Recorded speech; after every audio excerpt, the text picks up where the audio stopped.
Terima kasih, Dr. Budi. Assalamualaikum warahmatullahi wabarakatuh. Selamat siang semua yang terhormat Kepala Departemen, KSM, Ketua Pogi Cabang, Dr. Brahmana, yang terhormat senior-senior saya, Pak Prof. Dikman, dan senior-senior yang lain sejawat semuanya. Baik, saya diberi amanah untuk menyampaikan tinjauan etis tentang CDMR. Tentu kita sudah, kalau kita sudah berpraktek, pasti kita sudah mengerjakannya. Ya, saya juga banyak belajar juga, apa sih yang selama ini yang harus kita, rule-nya seperti apa itu rule-nya sudah kita langgar atau tidak ya. Nanti balik ke kita masing-masing ya, karena ini masalah etis ya. Kita tahu semua data dari CDC pun ya yang terbaru, angka seksio itu dari tahun ke tahun meningkat ya.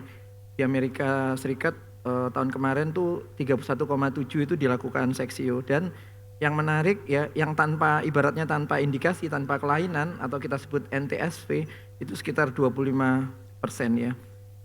Kemudian dari tahun ke tahun itu makin tampak makin tinggi ya, sudah di atas 30%, dan yang ibaratnya tanpa indikasi ya, artinya bayinya satu, kemudian letak kepala, kondisi yang term itu makin meningkat juga. Nah kemudian dari kasus-kasus tersebut yang tinggi tahun 2009 kemarin ya sebesar 28%, dan PBAC itu makin lama makin rendah ya, dan hampir 90% itu dilakukan seksio ulang ya. Jadi seksio pertama bisa dikatakan 90% pasti akan diseksio lagi ya. Jadi datanya seperti ini, dan ini kita tahu semua ya, makin sering seksio yang meningkatkan plasenta akreta dan histrektomi. Ini juga sama, seksio rate makin meningkat ya, kemudian yang tanpa indikasi juga meningkat, dan VBAC makin menurun. Resiko pervaginam dan seksio kita juga sudah tahu bersama, mortalitas dan morbiditasnya paling banyak di seksio tentunya ya, baik untuk ibunya ataupun bayinya. Dan bayi kita pasti concern kalau seksio itu untuk urusan respiratory morbidity akan lebih tinggi. Nah ini sebaran di Amerika ya, angka seksio ya, berkisar antara di atas semua, di atas 20 ya. Ada yang sampai hampir 39, hampir 40% seksio rate di negara bagian tersebut. Dan menariknya, makin tinggi seksio rate-nya, bayar premi untuk SPOG-nya makin besar ya. Jadi sudah dihitung sama di sana ya, makin sering kita seksio, preminya mesti lebih besar kita, premi insurance-nya, premi untuk profesi ya. Ini data ya, makin meningkat, tapi rata-rata dunia 18,6. Kemudian yang paling suka seksio itu American Latin, disusul Amerika Utara. Tapi jangan salah, di kita itu ada yang seksio rate itu rata-rata di atas 50% ya. Belum diekspos saja ya. Ada yang di suatu daerah itu, di suatu rumah sakit seksio rate-nya 100% ya, itu data BPJS ya. Kemudian tren analisis ya pasti meningkat ya, dalam mulai tahun 90 sampai 2014 ini, dan dari tahun ke tahun meningkat ya. Kemudian nah dikatakan ya, WHO tahun 85 itu idealnya itu 10 sampai 15%. Nah mari kita berkaca pada kita masing-masing ya, ideal itu 10 sampai 15% ternyata. Kemudian kalau kita lebih dari 10%, maka nggak ada hubungannya itu dengan menurunkan angka kematian ibu dan bayi. Itu sudah evidence base-nya seperti itu ya. Bukan makin tinggi seksio makin menurun untuk morbiditas ibu dan bayinya, tidak jawabannya ya. Angkanya 10%. Nah, acok yang terakhir ya tentang CDMR menggantikan yang 2013 sama ya. Jadi bayinya satu, tidak ada kelainan, kemudian ibunya minta seksio, itu definisinya seperti itu ya. Kemudian kita mulai bahas etik. Ini ada penelitian di Eropa melibatkan banyak sekali, maaf, ini penelitian-penelitian tentang etik ini sangat banyak. Kalau kita masuk ke PubMed ada lebih dari 2000 penelitian tentang etik CDMR ini. Nah, hanya satu negara di belahan bumi ini yang dia menentang CDMR ya. Jadi nggak gampang minta CDMR, cuma satu negara di Kanada. Di Amerika, di Inggris, di Australia, kemudian di Selandia Baru, di Italia, itu masih boleh asal sudah dijelaskan ya. Kalau di Kanada tidak, ibaratnya tidak bisa kita CDMR di sana. Bagaimana dengan POGI melihatnya? Nah, dikatakan tidak masalah kalau menurut panduan POGI ya, etiknya POGI tidak ada masalah. Pasien mengajukan permohonan ya, jadi pasien yang meminta kita, kemudian pervaginam kita harus menjelaskan masih memungkinkan, terus harus kita katakan tidak lebih baik, itu syaratnya ya. Karena keputusan seksio itu keputusan yang profesional seperti itu, yang nggak bisa dipaksa. Ini sudah dibawakan tadi sama Dr. Brahmana. Jadi nanti ada autonomi dan beneficient, non-maleficient dan justice. Masing-masing untuk ibu, bayi, kemudian society dan lain-lain.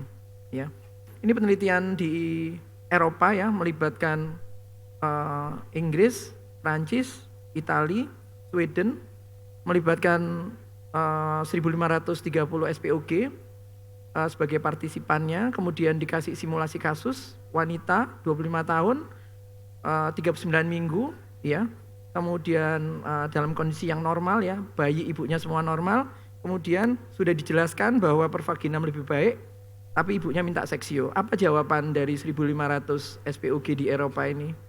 Jawabannya seperti ini ya, ada Italia, Spain dan lain sebagainya, tampak yang setuju dengan permintaan pasien itu paling rendah di Spanyol ya. Hanya 15% SPOG yang it's okay, ayo kita seksio. Tapi yang paling tinggi tampak Jerman dan Inggris ya. Artinya kalau minta lebih gampang di Jerman dan Inggris.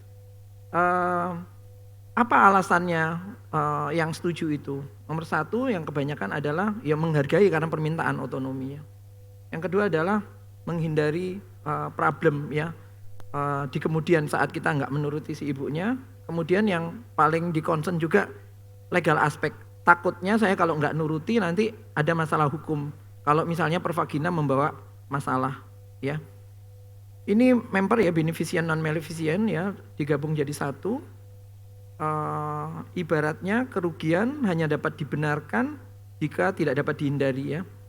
Dan itu untuk mencapai kebaikan atau manfaat yang bersangkutan. Ini kita sudah paham semua.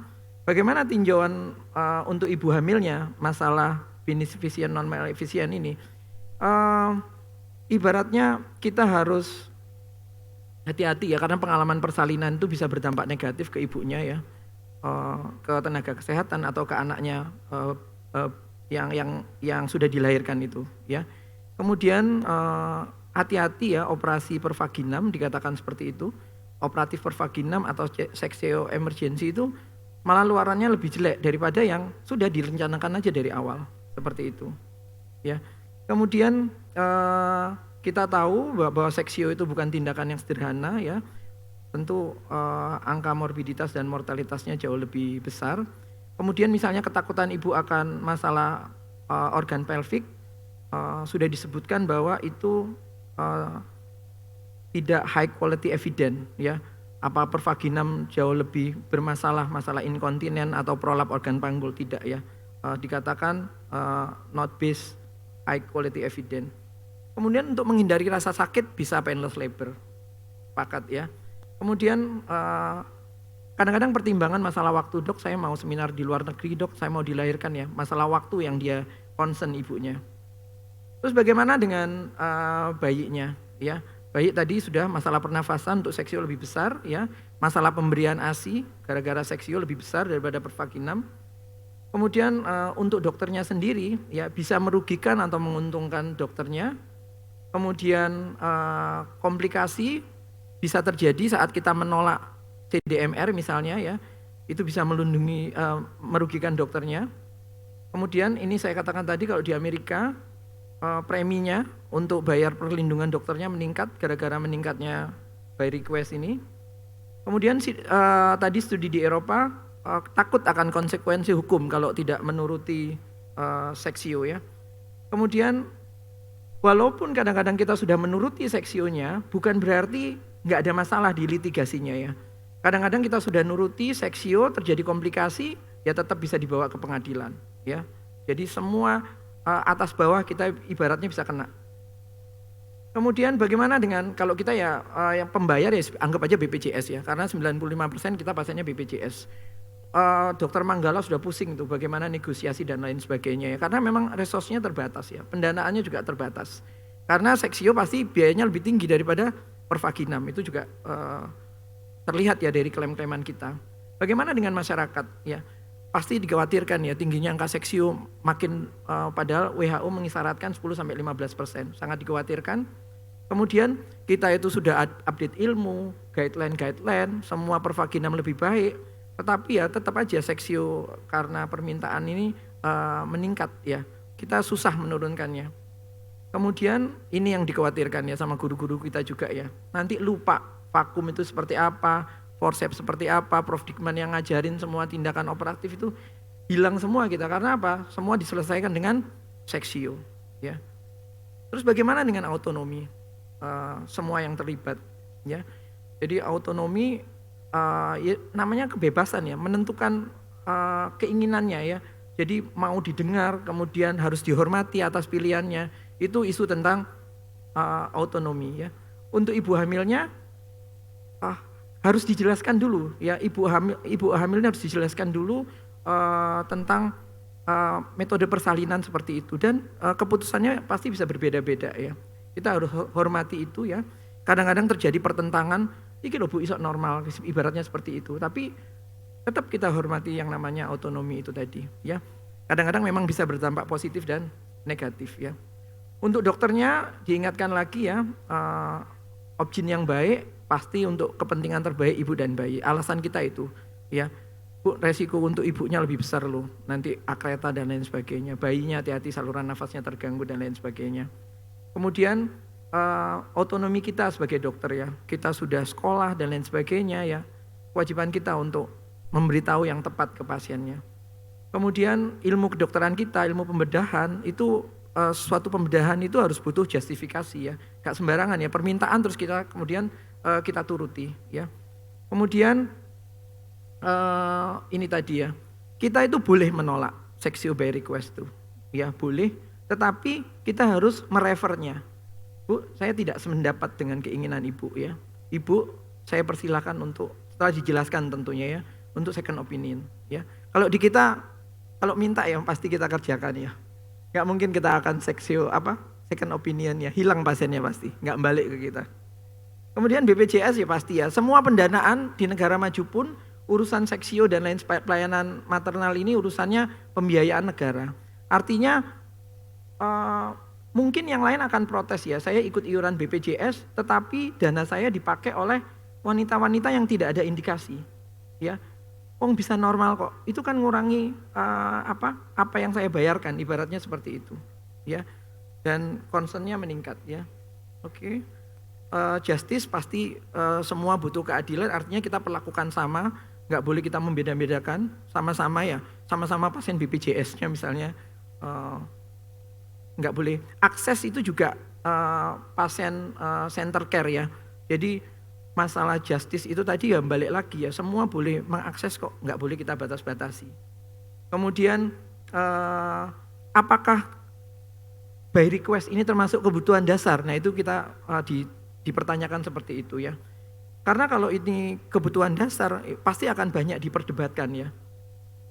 Kemudian kalau masalah justice bayi nggak bisa memilih ya. Apakah dia kecewa nggak? Masih 36 minggu sudah dibangunkan dia, sudah dikeluarkan. Nggak ada pilihan untuk bayi ya. Ibaratnya bayi di sini ya dikalah-kalahkan ibaratnya. Untuk dokternya selama nggak ada akan masalah etik, nggak ada. By request itu nggak ada masalah etik, asal kita memberikan standar yang sama, layanan kita yang sama ya.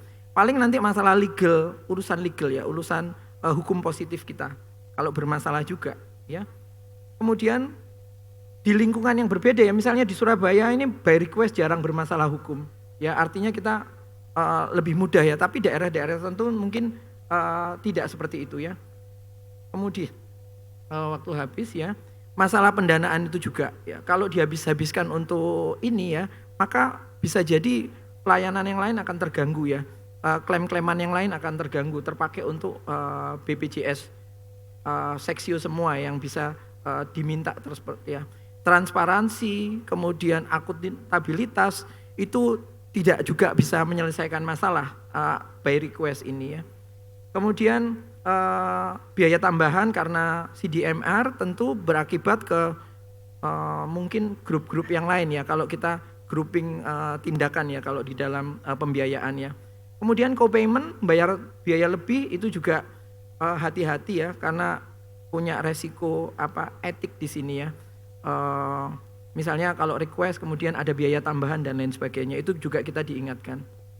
Nah, kesimpulannya jadi ibunya harus dijelaskan dulu ya. Kalau dia sudah jelas, baru pelaksanaan itu mungkin bisa kita sepakati ya. Asal ibunya diinformasikan dulu ya. Kemudian kita dilarang juga setiap pasien kemudian dikasih pilihan, ibu boleh memilih seksio atas permintaan. Itu juga sangat dilarang ya. Jadi kita tidak mempromosikan by request. Kemudian kita juga boleh tadi saya katakan menolak ya. Menolak setelah dijelaskan, kita berhak menolak untuk tidak melayani by request, tapi kita harus merujuknya. Kemudian kalau dia meminta, coba kita dengarkan ya, alasan-alasan apa. Mungkin ada yang misinformasi dan lain sebagainya, itu yang kita coba luruskan ya. Kalau sudah terinformasikan jelas tetapi diminta terus, ibunya harus mengajukan permintaan ya. Kemudian ini penting ya, CDMR, seksio by request, itu kita kerjakan 39 minggu. American College, Royal College itu ngatur. Tapi di POGI kita itu tidak mengatur ya. Tidak ada angka 39, padahal ACOK, Royal College ngatur 39. Anda tidak bisa mengerjakan by request itu 37 minggu, 38 minggu. Itu bisa dikatakan apa? Melanggar etik. Nah, hati-hati di sana ya. Karena saya mau seminar saya selesaikan sekarang, padahal 37 minggu. Hak bayi itu bisa terpengaruh di sana ya. Kemudian hati-hati saat ibunya teriak-teriak, bukaannya sudah 7 terus minta seksio. Karena kita tidak akan cukup bisa menerangkan resiko seksio itu ya. Ternyata HPP, kemudian kehilangan rahim dan lain sebagainya, itu yang kita sering alami di Sutomo ya. Karena tidak cukup waktu kita menjelaskan, tidak cukup waktu ibunya itu untuk menerima penjelasan kita. Di sini kita yang dituntut hati-hati. Itu aja dari saya, terima kasih. Assalamualaikum warahmatullahi wabarakatuh.